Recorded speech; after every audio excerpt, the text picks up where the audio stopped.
Ladies and gentlemen, thank you for being here with me today. I want you to close your eyes for just a moment and picture this. You walk into a room and every person there turns toward you, not because you announced yourself, not because you're the loudest or the flashiest, but because something about you pulls them in. Opportunities seem to find you. Doors that were once locked swing open without you knocking. People want to work with you, invest in you, stand beside you. Not because you chased them down, but because they chose to come to you. That, my friends, is what it feels like to become the person who attracts success. Not hunts it, not begs for it. Attracts it. Now open your eyes, look around this room. Every single one of you has felt the other side, the exhaustion of chasing, the frustration of forcing, the quiet disappointment when the next big break never arrives. I know that feeling. I've lived it. And I'm here to tell you the truth that changed everything. For me, success is not a destination you reach by running faster. Success is a magnet, and you are the magnetic field. The moment you stop trying to become successful and start becoming the kind of person success cannot resist, everything shifts. That is what we're going to explore together today. Not theories, not checklists, but a deep, honest transformation in who you decide to be.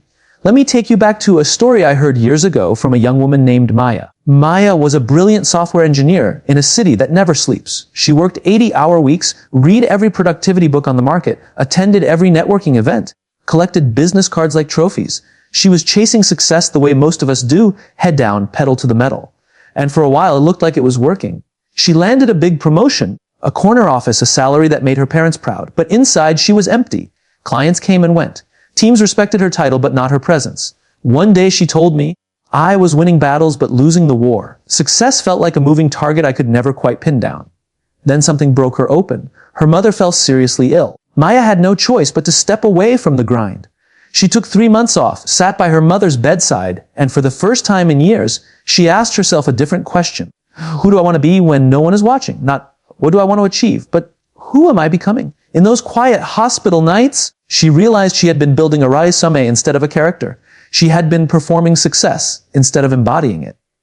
When she returned to work, she didn't chase harder. She showed up differently. She started asking her team, what do you need from me to do your best work? She mentored juniors without expecting credit. She shared her failures openly in meetings instead of pretending she had it all figured out. Within 6 months, something astonishing happened. A major client who had been shopping around for months walked straight into her office and said, we've decided to give you the entire account. We trust you. No pitch. No desperate follow-up emails. Just trust. Because Maya had become the kind of person people wanted to build something lasting with. Success didn't chase her. It walked in and sat down. That is the difference we're talking about. Most people treat success like a finish line they sprint toward. They believe if they just run faster, work harder, network smarter, the prize will be theirs. But the people who attract success understand something deeper. Success is a byproduct of who you are when no one is keeping score. It's the natural consequence of living with such clarity, such integrity, and such genuine care for others that the universe, people, opportunities, resources starts conspiring in your favor. So let's talk about the first piece of this magnetic field, purpose. Not a fancy mission statement on a wall, real living purpose. The kind that wakes you up in the morning and keeps you steady when everything falls apart. Most of us were taught to ask, what do I want to do? Or how do I get ahead? But the person who attracts success asks a different question first. Why do I exist? Why does my work matter? Why should anyone care that I showed up today? I remember another story, this one from a small town teacher named Raj. Raj taught history in a school where most kids came from families that barely scraped by. Every year, the government measured success by test scores and graduation rates. Raj could have chased those numbers. He could have drilled facts into heads, prepped for exams like a machine. Instead, he decided his purpose was to help these kids believe they belonged in the story of the world. He started every class not with dates and battles, but with a simple question.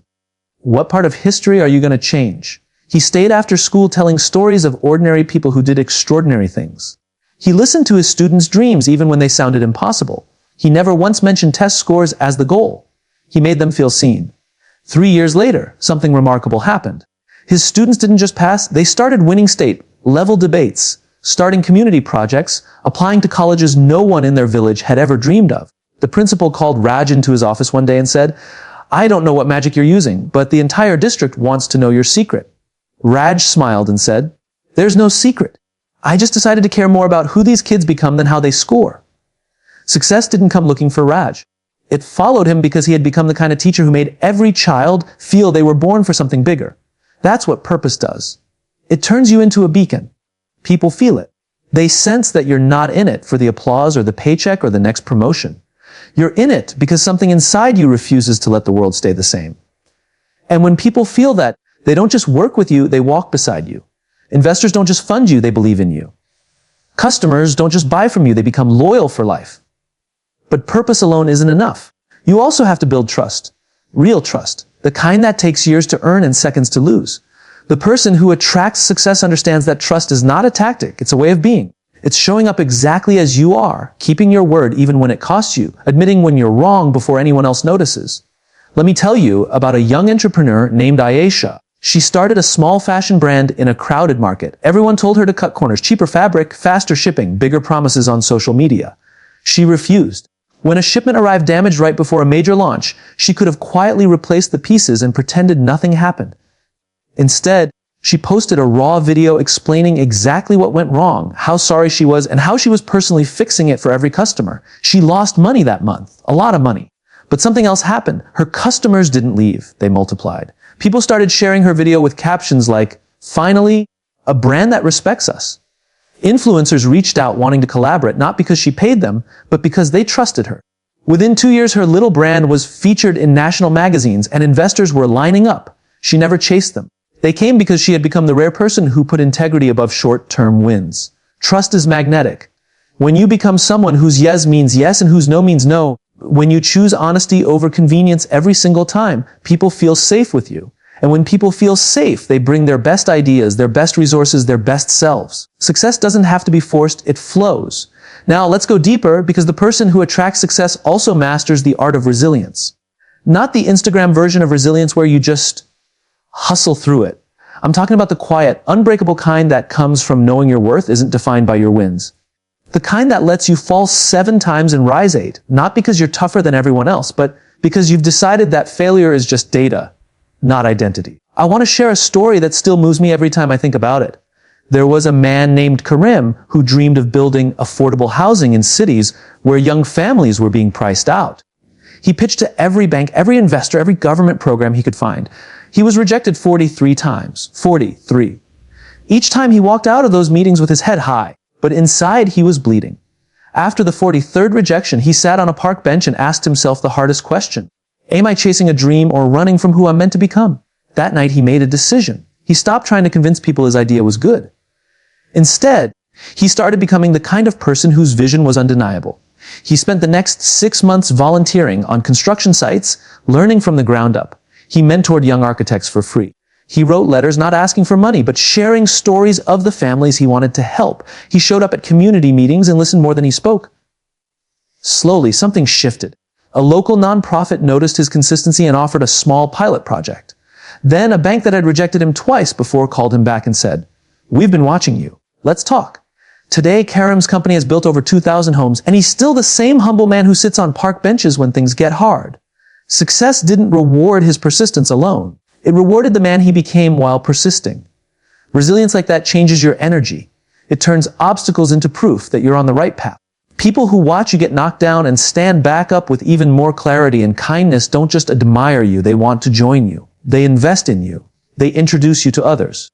Your circle expands naturally because you've become someone who proves that setbacks don't shrink you, they expand you.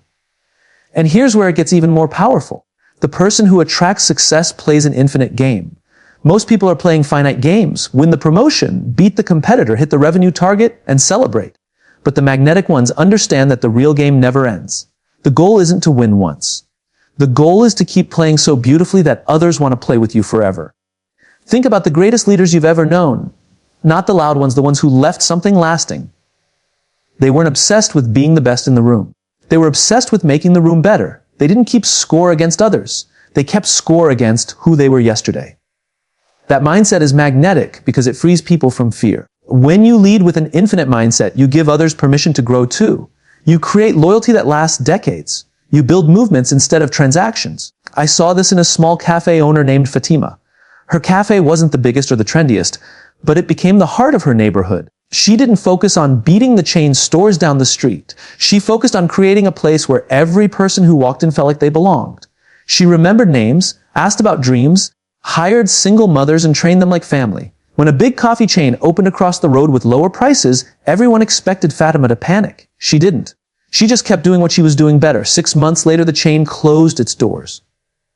Customers told her, "We tried their coffee. It was cheaper, but it didn't feel like home." Fatima didn't win by competing harder. She won by becoming the kind of place success wanted to live in. That's the infinite game. When you stop trying to be number one and start trying to matter deeply, success stops being a race and becomes a companion that walks with you for life. Now, I want to speak directly to something many of you might be feeling right now. You're thinking, this sounds beautiful, but how do I actually become this person? I have bills, I have doubts. I have a boss who doesn't get it. I have scars from past failures. I hear you. I've been you.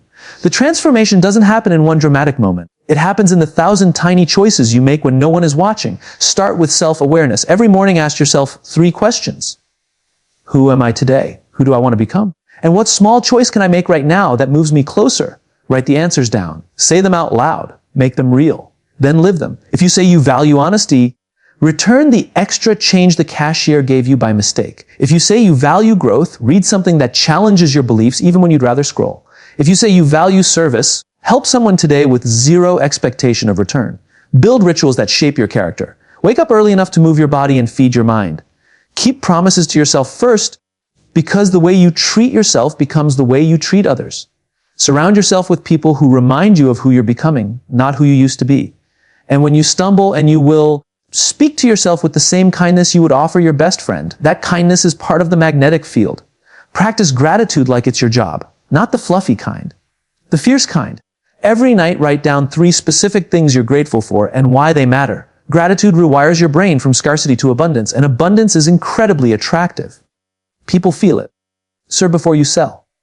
In every interaction, ask, how can I add value to this person's life right now? Do that consistently and watch how the universe opens doors you didn't even know existed. I've seen it happen again and again. The job offer that comes from a stranger you helped 6 months ago. The partnership that forms because you mentored someone who later became a CEO. The investor who says yes because you solved a problem for them without being asked. And perhaps the hardest part, release the need for control. The person who attracts success understands that you cannot force outcomes, but you can perfectly control your character. You can control how you respond, how you show up, how much you care. When you master that, you stop gripping life so tightly. You start dancing with it, and life starts dancing back. Let me leave you with one final story. This one is mine. A few years ago, I stood exactly where some of you are standing now, successful on paper, hollow inside. I had the titles, the money, the recognition.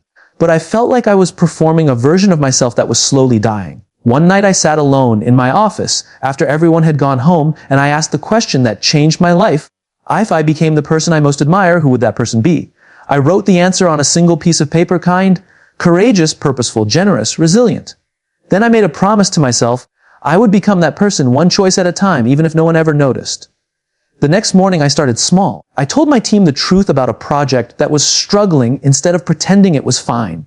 I mentored a young colleague who had been overlooked. I turned down a lucrative opportunity because it didn't align with my values. People noticed, not immediately, but over time. Conversations changed. Trust deepened. Opportunities started arriving. Bigger ones, better ones, without me chasing them.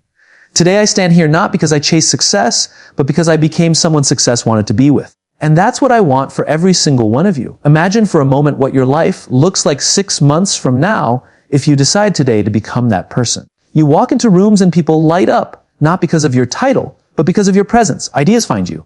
Partners seek you. Challenges become adventures because you know who you are. You sleep better. You laugh deeper. You give more freely because you're no longer afraid there won't be enough. That is not a fantasy. That is the natural result of becoming the person who attracts success. So here is my challenge to you, and I mean this with every fiber of my being. Starting tomorrow, stop chasing. Start becoming. Choose one thing, one single thing that moves you closer to the person you want to be, and do it every day without fail. Tell the truth faster. Help one person without being asked. Keep one promise to yourself that you've been breaking. Whatever it is, make it non-negotiable. Because the world doesn't need more people who are successful. The world desperately needs more people who are becoming the kind of human success is proud to follow. You already have everything inside you: the purpose, the trust, the resilience, the infinite mindset. It's already there. You just have to decide to let it out. You just have to decide that who you're becoming matters more than what you're achieving. So stand up with me right now, in your heart if not in your feet, and make that decision. Say it silently or say it out loud. I choose to become the person who attracts success. Not someday. Starting today? Because the moment you make that choice, the magnet turns on, the field starts humming, and success, real lasting, meaningful success, starts moving toward you like it's been waiting for you all along. The moment you stop measuring success by what you get and start measuring it by who you are becoming, the entire game flips. Abundance begins chasing clarity. Think about that sentence for just a second.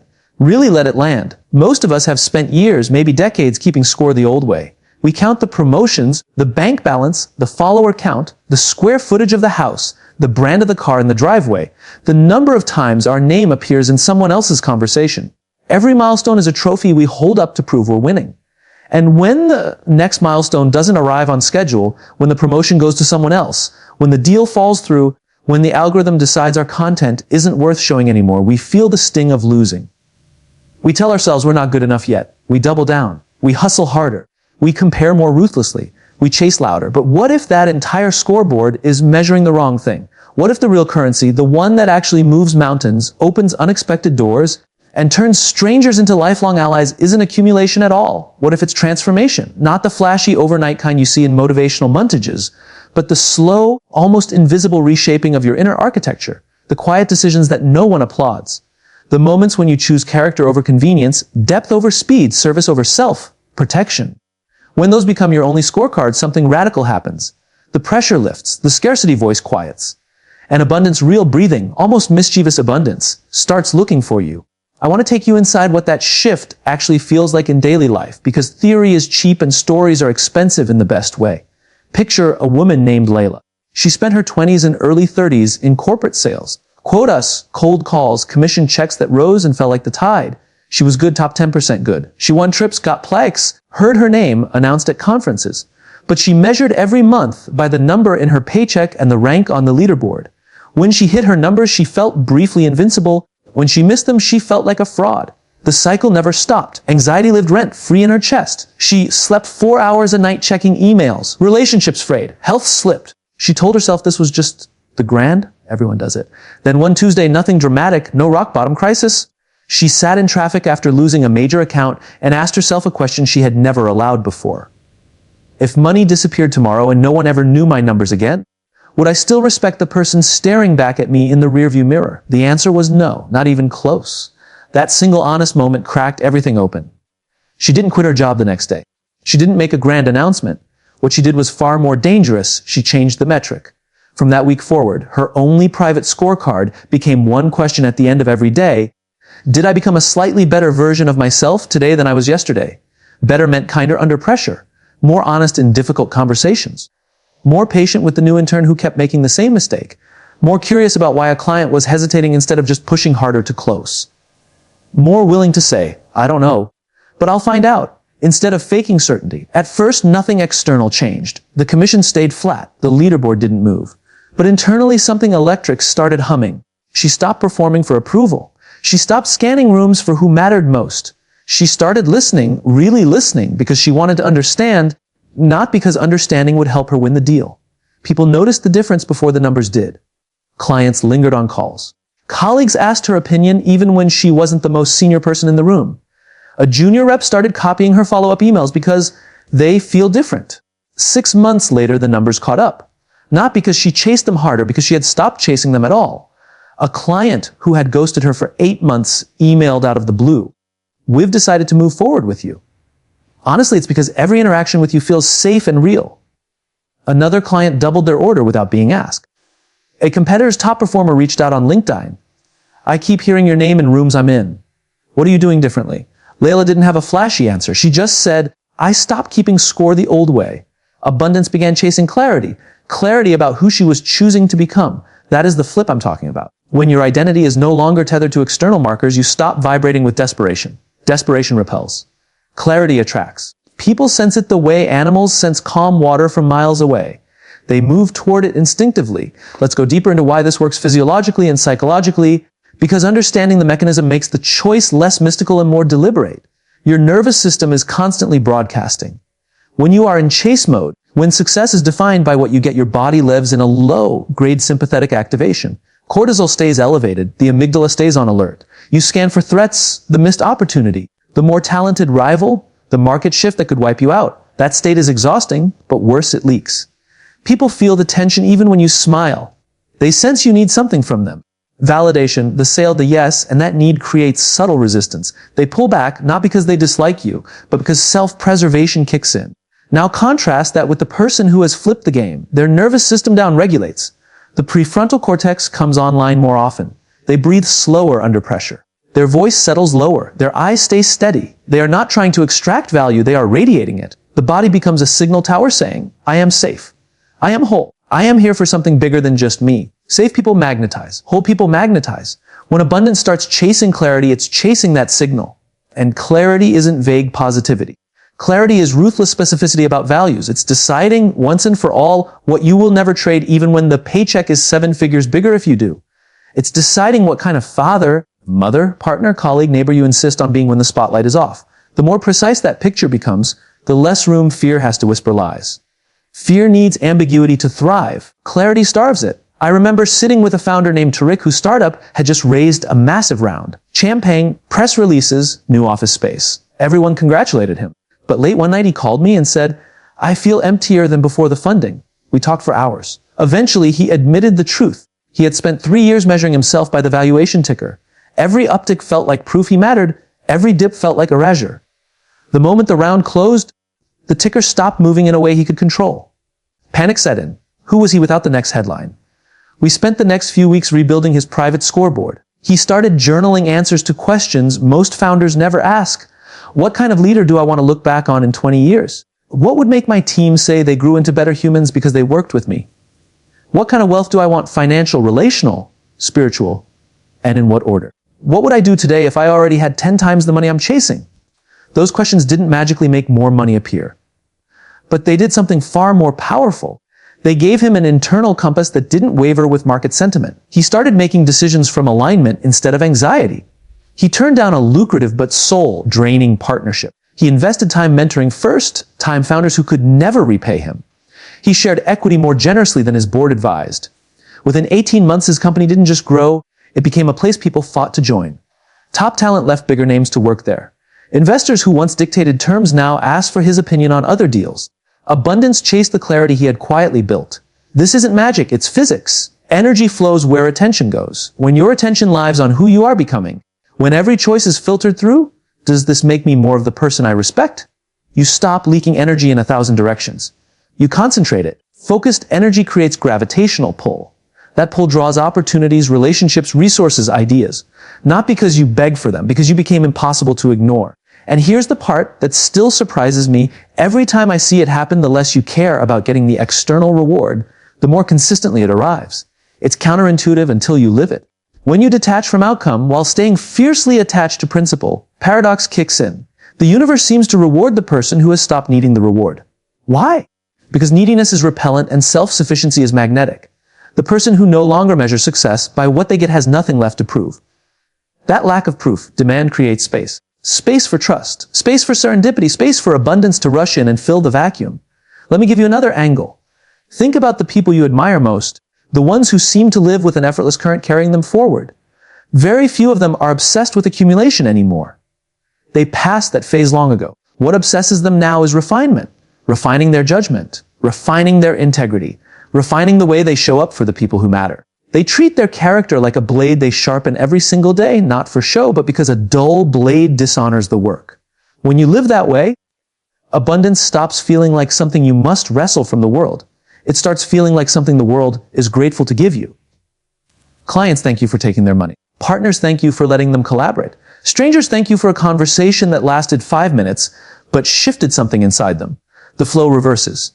Instead of you reaching outward, life reaches inward. And the beautiful irony, you end up with more of everything you use to chase money, influence, impact, joy, precisely because you stop chasing. Not as a trick, not as a manifestation gimmick, as a natural consequence. When abundance chases clarity, it brings friends along, creativity that flows without force, relationships that deepen without transaction, resilience that doesn't depend on wins, peace that doesn't depend on conditions. So tomorrow morning, when you open your eyes, try this experiment. Before you check your phone, before you review your to-do list, before you think about targets or metrics, ask yourself one question and answer it honestly. If today was only about who I become, if no one ever saw the results, If no scoreboard existed, how would I move through these 24 hours? Then live the answer, not perfectly, not dramatically, just consistently. One conversation at a time. One promise kept at a time, one moment of courage at a time, one act of quiet generosity at a time. Do that long enough and you will feel the shift. Not in a thunderclap, but in a slow, undeniable turning of the tide. The old anxiety will fade. The old comparison will lose its grip. And one day you'll look up and realize the things you used to chase so desperately are arriving without effort. Not because you tricked the system, but because you finally stopped playing a finite game of accumulation and started playing the infinite game of becoming. Abundance doesn't reward the hungriest, it rewards the clearest. And clarity is built one honest choice at a time. So make the next choice the kind that makes tomorrow's version of you proud. Then make the one after that. And the one after that. The current is already moving. All you have to do is stop swimming against it.